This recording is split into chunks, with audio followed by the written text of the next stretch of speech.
everyone, I'm Shannon Slatton. Major changes are coming to a park along the Mississippi River. The Three Rivers Park District says it's the largest redevelopment project it has ever undertaken. Corey Bork shows us what to expect. We just crossed another checkpoint in the process of developing this wonderful amenity. Along the Mississippi River in Brooklyn Park, you have a front row seat to nature. Now, that seat is about to undergo a transformation. Mississippi Gateway Regional Park will get new amenities that aim to take full advantage of all nature has to offer. A development plan proposes to build a gateway center, offering space for classes, gatherings, and views overlooking the river. It's complete with a butterfly roof, able to capture rainwater and give a nod to one of the nation's premier birding routes. A treetop trail, 900 feet in length, and situated 10 to 25 feet above ground, is also part of the plan. And there's many play areas for kids, including an interactive water feature called Mini Mississippi. Park officials say they received community feedback for the design. I'm really proud of it, and I hope that you are too, and I hope that it meets your expectations. I really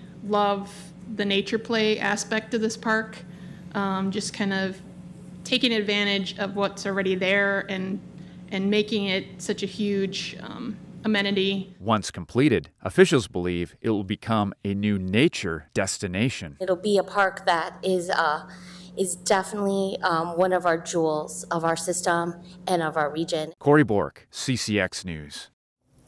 The city of Brooklyn Park partnered with the Three Rivers Park District on the project, which has a $30 million budget.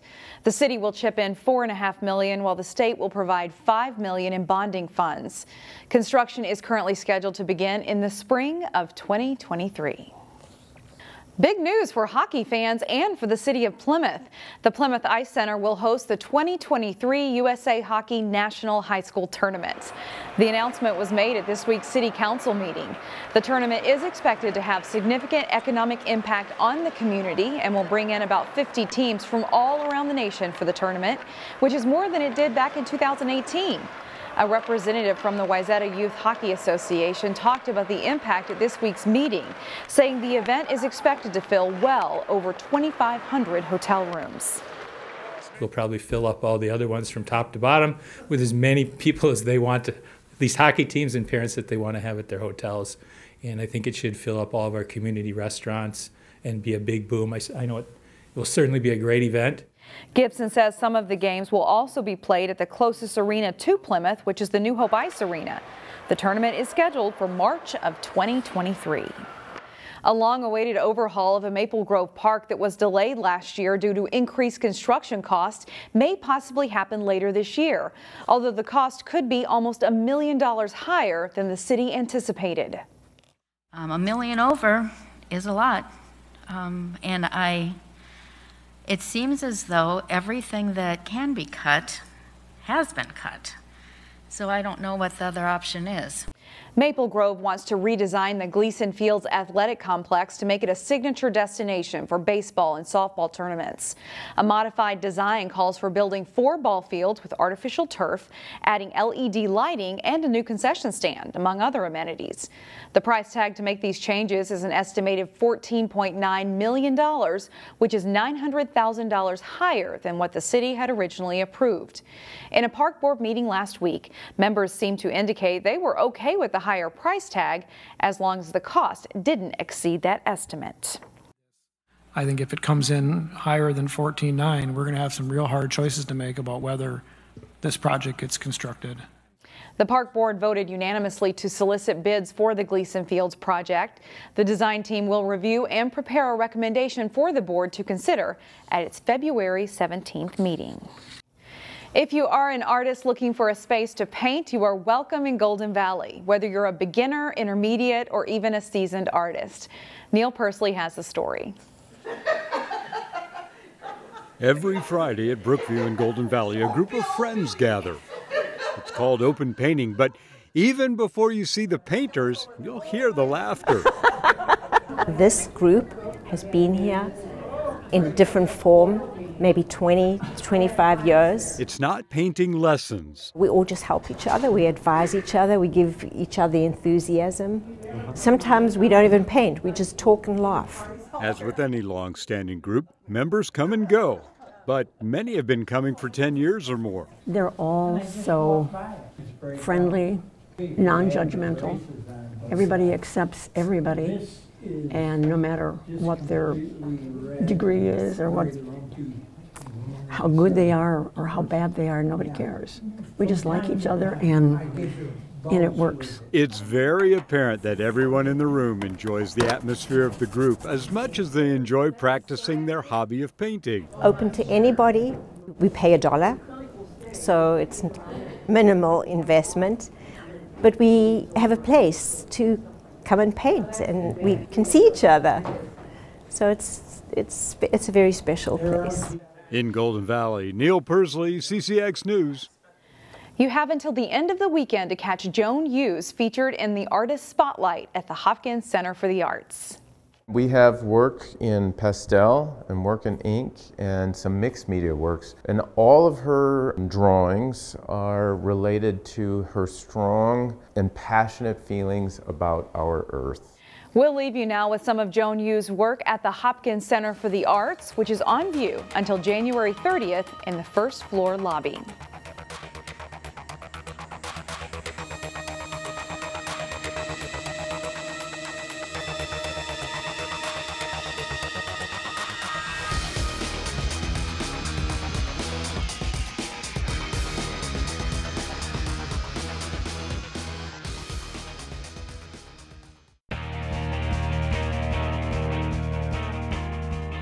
They are the two best gymnasts on perhaps the state's best high school team.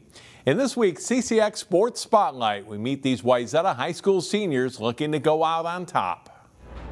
Sasha, Arne, and Izzy Hayden have been best friends and teammates since they started club gymnastics together at age 7. Both girls took an immediate liking to the sport. I think I was a really hyper kid, and so I liked swinging on bars and doing rolls, so I liked it right away. My entire childhood was basically gymnastics, so I think I liked it. The hours and years spent in club gymnastics honed the girls' skill and helped them reach the level they are at now. But club can be a grind. 22 hours a week, 5 days a week. I think 4.5-hour practices every day. I had no social life basically throughout middle school and my freshman year of high school. Sasha quit after her freshman year, Izzy after her sophomore season. It got to be a lot, and it was really tiring. No free time to get my homework done, and it was really intense. I had a lot of injuries too. The switch to high school gymnastics at Wayzata was like a breath of fresh air. She was already done and wanted to quit club, and I was like, you don't understand how much fun gymnastics can actually be, and now I think she loves it. I always say the first year is kind of a transition year because it is so different coming from club. Club is more individual based, and high school it's all team. Sasha and Izzy often turn in two of the best scores in their events at each meet. And even though these two are close friends, there is a friendly rivalry just under the surface. It can be a little intense some days, but the way that they can motivate one another to do well and to help the team far exceeds my expectations. But their time together in the gym is rapidly coming to an end. I'll miss her. I mean, I'll talk to her definitely when I come visit home. Both Izzy and Sasha are excellent students, with their focus in college squarely set on academics. My top 3 schools are Baylor, Miami, Ohio, and Mizzou. Their gymnastics careers will end in February. I think for sure I'll miss most parts of it. The injuries, definitely not. My body's gonna feel so much better, but I'll definitely miss my team and gymnastics itself. I have so much fun at practices and meets. The two seniors, along with Tatum Bolson, are captains this year for Wayzata. They are the key component to this team right now. There's others as well, but we wouldn't be the team that we are without those two. They are leading a team that has a real shot not only to win Section 6AA, but to bring home a state title too. It would mean a lot. I don't think it's ever happened to us. It'd be insane. That'd be a dream. The last time we placed at state was 2014, and we got 3rd. Getting everybody to do their absolute best at state and just that'd be great, legacy to leave. Sasha talked about her top choices for college: Baylor, Missouri, and Miami of Ohio. She plans to go into pre-med. Izzy says she will enroll at either the University of Wisconsin or Rutgers, but is undecided on a major. Wayzata competes in the Section 6AA meet on February 12th. The Wayzata and Edina boys hockey teams faced off this week in the second of 3 regular season meetings between the two. Jason Malillo has the highlights. Boys hockey Lake Conference heavyweights Edina and Wayzata facing off at Braemar Arena. Second period, big blast is knocked away by Wayzata goalie Will Ingeman. At the other end, Edina's Robbie Klarkowski gobbles up the shot by Matt Vandervoort. Third period, Ingeman denies Jackson Nevers. Scoreless after 3 periods, but 29 seconds into overtime. Casson Sauer's shot rings off the post and John Madsen buries the carom for the game-winning goal for the Trojans. Ingeman gets the shutout with 29 saves. Wayzata has won 5 in a row. Jason Malillo, CCX Sports. Find more prep sports games and highlights at ccxmedia.org and follow us on social media.